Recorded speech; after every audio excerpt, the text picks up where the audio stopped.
कुठे भेटलात तुम्ही? मी म्हाडामध्ये होते हां. आणि मी तिकडे कामासाठी म्हाडामध्येच असायचं. तिकडेच भेट झाली. हां. पण असं लव्ह मॅरेज म्हणता येणार नाही, कारण ह्यांनी मला गणपतीच्या अगोदर प्रपोज केलं. काय झालं तुम्ही सांगा, त्यांना आठवत नाहीये जरा. हां, ॲक्च्युली तो तिकडे एक चहावाला होता. हां. हां, ते वर्गणी मागायला आले होते गणपतीचे. तर हिनी जी वर्गणी दिली ना, त्या रिसिप्टच्या मागे माझ्या मोठ्या अक्षरामध्ये राज म्हणून नाव लिहिले, माझं नाव. का तुम्ही लिहिलं? हे सारखे बघायचे माझ्याकडे. तुमच्याकडे हे बघायचे, हे तुमच्याकडे बघतायत, हे तुम्हाला कसं कळायचं? मी PRO सेक्शनला होती, पब्लिक रिलेशन ऑफिसरच्या डेस्कवर. म्हणजे त्यावेळेला सगळे कलेक्टर आणि हे सगळे बसून जे SRA मधली लोक यायची, गरीब वगैरे जी, त्यांचे सगळ्यांचे तक्रारी नोंदवायच्या. आणि मी अशी एका कॉर्नरला बसायची, तर हे बाहेर सोफ्यावर येऊन बसायचे आणि बघत असायचे. मग कधी दरवाजा ओपन झाला कोणी येताना की मला दिसायचे ते तिथून बघतायत. मग मला कुतूहल होतं की हे माझ्याकडे बघत का असतात.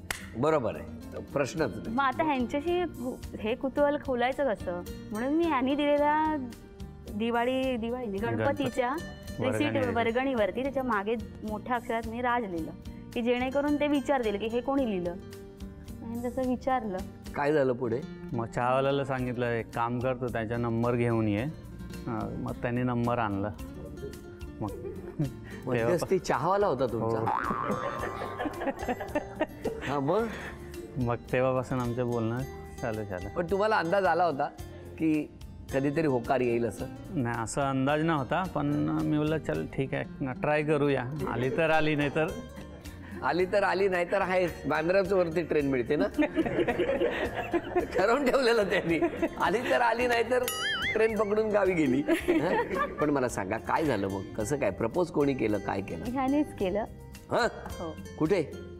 ऑफिसमध्येच, म्हाडामध्येच. आणि प्रपोज म्हणजे प्रपोज नाही म्हणता येणार. त्यांनी मला फक्त विचारलं की मला तू आवडते, लग्न करायचंय, आमच्यामध्ये असं फिरणं वगैरे होत नाही, जर लग्न करायचं असेल तर हो दे, होकार असेल तर हो बोल, अदरवाईज राहू दे, असं प्रपोज केलं.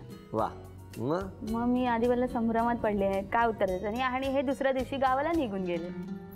प्रपोज करून गावाला निघून गेला? हो, जायचं होतं, काहीतरी काम होतं. काम नव्हतं, टेन्शन नको. इकडे वातावरण शांत झालं की येऊया. मग गावीच गेलात थेट? आणि मग काय झालं? 15 दिवसांनी आले, कारण हे लोक कसे आहेत, गावाला गेले की 15-20 दिवस येतच नाहीत ना मुंबईला. बर. मग हे 15-20 दिवस आलेच नाहीत, आता उत्तर कोणाला द्यायचं. मग आपले गणपती येतात, मी गावाला गेले, हे आले ते त्याच्यानंतर. मग गणपती झाल्यानंतर तेव्हा जर तुम्हाला गावावरून आल्यावर कळलं असतं प्रपोज तर तुम्ही केलेलं होतं आणि तुम्ही गेलात गावी, त्यांचा होकार नकार काही आला नाही, काही नाही, बरोबर, तुम्ही गावाला गेलात. गावावरून आल्यानंतर तुम्हाला कळलं असतं की ह्यांचं लग्न होऊन या गेल्या, तर काय केलं असतं? मग मी परत गावाला गेलो असतं. कारण ते गावाला मुलगीच बघायला गेले. काय सांगताय? काय हो?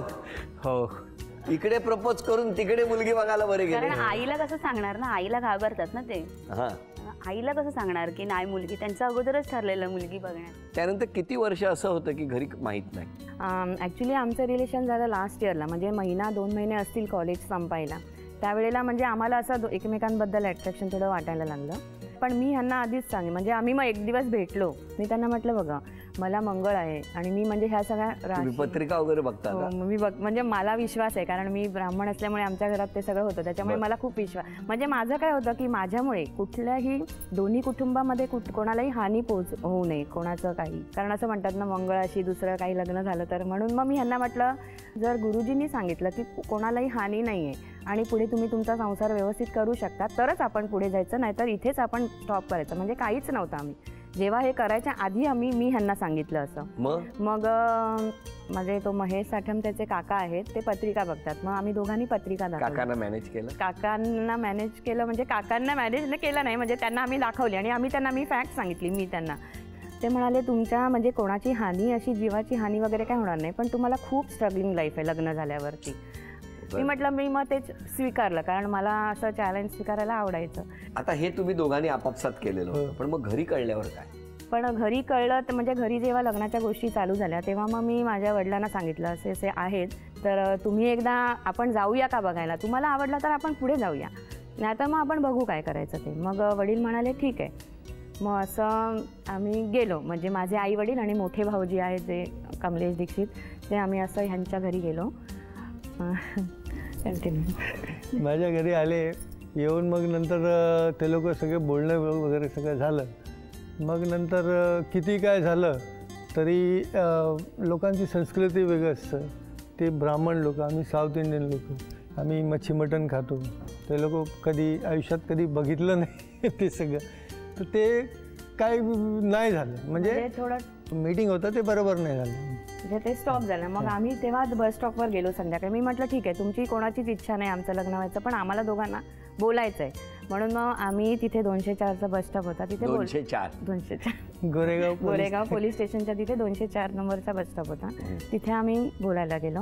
मग मी यांना म्हटलं बघा, आपल्याला असं लग्न करायचं नाही आहे, घरच्यांच्या संमतीशिवाय आपल्याला करायचं नाही. आणि मग म्हटलं मग आपण इथे स्टॉप करूया, नको जाऊ दे, ठीक आहे, जेव्हा ते म्हणतील तेव्हा आपण थांबूया, वाट बघूया, घाई नको करूया, असं म्हणून मग आम्ही वेगळे झालो होतो फक्त थोड्या महिन्यात. कधी साधारण 88 साली.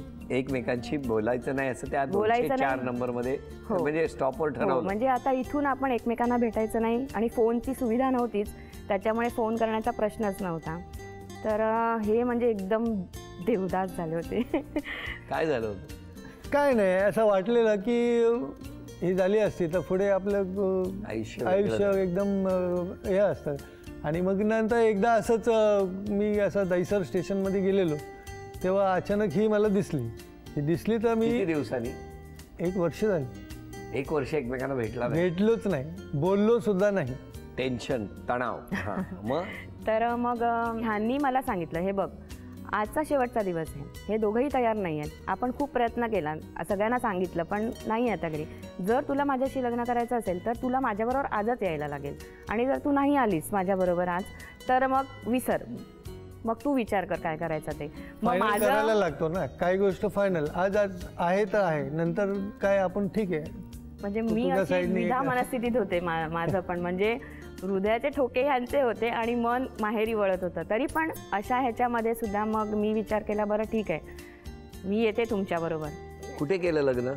बोरेलीमध्ये आश्रम आहे, तिथे आश्रममध्ये गिरीश हॉल आहे, सर्वेश हॉलमध्ये दोघांनी लग्न केलं. हा, म्हणजे वैदिक पद्धतीने. मित्र?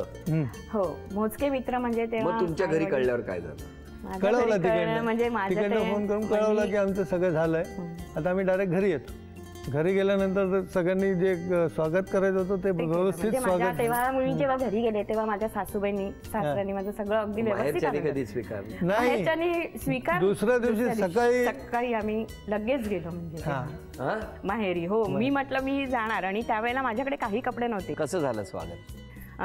स्वागत म्हणजे असं वडील जरा थोडे नाही बोलले, पण आईनी छान स्वागत केलं. आता एकदम व्यवस्थित? आता तुम्हाला अगदी वाटतं ना असं, म्हणजे खूपच छान. त्याच्यानंतर सगळ्यांचं आम्ही समजूत काढून मग नंतर आता सगळ्यांनी आम्हाला एक्सेप्ट केलेलं आहे. आता दोन्ही याच्यामध्ये किती वर्ष झाली लग्नाला? 26 वर्षाचा सुखाचा संसार स्ट्रगलमधनं कसा झाला तो ऐकला. आता या पहिल्या टप्प्यावर पहिला खेळ कुठला आणि किती बक्षीस आज मिळणार बघूया. मनोरा रचायचा आहे, आणि हा मनोरा रचत असताना 3 थर झाले की 1000 रुपयाचं बक्षीस, त्यानंतर प्रत्येक थराला 200 रुपयाचं बक्षीस मिळत जाणार. वेळ सुरू झाली.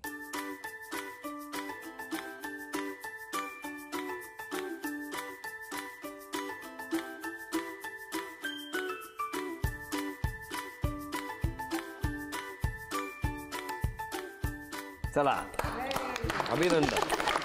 जेव्हा आपण आशुतोषजींना सांगितलं की सगळ्यांच्याबद्दल तुम्ही सांगा, पण ॲक्शन म्हटल्यानंतर जेव्हा हे आव्हान दिलं, ते आव्हान दिल्यानंतर त्यांनी सांगत असताना जे चेहऱ्यावरचे भाव होते ना, की खूप वर्षांनी परत आलेला राजा कामेरकर सगळ्यांना भेटल्यावर त्यांचा कसा चेहरा असेल, नेमका तसा आत्ता आपल्याला अनुभवायला मिळाला होता त्यांचा.